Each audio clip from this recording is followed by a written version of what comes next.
ಕಾಲನೇಮಿನಿಃ ವೀರಃ ಶೌರಿಃ ಶೂರಜನೇಶ್ವರಃ ತ್ರಿಲೋಕಾತ್ಮ ತ್ರಿಲೋಕೇಶಃ ಕೇಶವಃ ಕೇಶಿಃ ಹರಿಃ.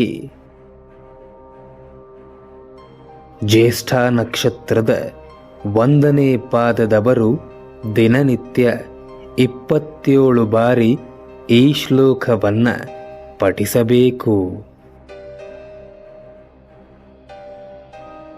ಇದರ ಅರ್ಥ, ಕಾಲನೇಮಿ ಎಂಬ ಅಸುರನು ಕಂಸನಾಗಿ ಹುಟ್ಟಿದ್ದ, ಅವನನ್ನು ಸಂಹಾರ ಮಾಡಿದವನಾದ, ಶೂರರಿಗೆಲ್ಲ ಈಶ್ವರನಾದ, ಸೂರ್ಯನ ಕಿರಣಗಳಲ್ಲಿ ನಿಂತು ಇಡೀ ಜಗತ್ತಿಗೆ ಶಕ್ತಿಯನ್ನು ಪ್ರದಾನ ಮಾಡುವವನಾದ, ಕೇಶಿ ಎನ್ನುವ ಅಸುರನನ್ನು ಸಂಹಾರ ಮಾಡಿದವನಾದ, ಅನಂತ ರೂಪದಲ್ಲಿ ವಿಶ್ವದೊಳಗೆ ವಿಹರಿಸುವ, ಭಕ್ತಿಯಿಂದ ಅರ್ಪಿಸಿದ ಆಹುತಿಯನ್ನು ಸ್ವೀಕರಿಸುವವನಾದ ಆ ಭಗವಾನ್ ಮಹಾವಿಷ್ಣುವಿಗೆ ನಮಸ್ಕರಿಸುತ್ತಿದ್ದೇನೆ, ನನ್ನನ್ನು ರಕ್ಷಿಸು ಎಂದು ಬೇಡಿಕೊಳ್ಳುವುದೇ ಈ ಶ್ಲೋಕ.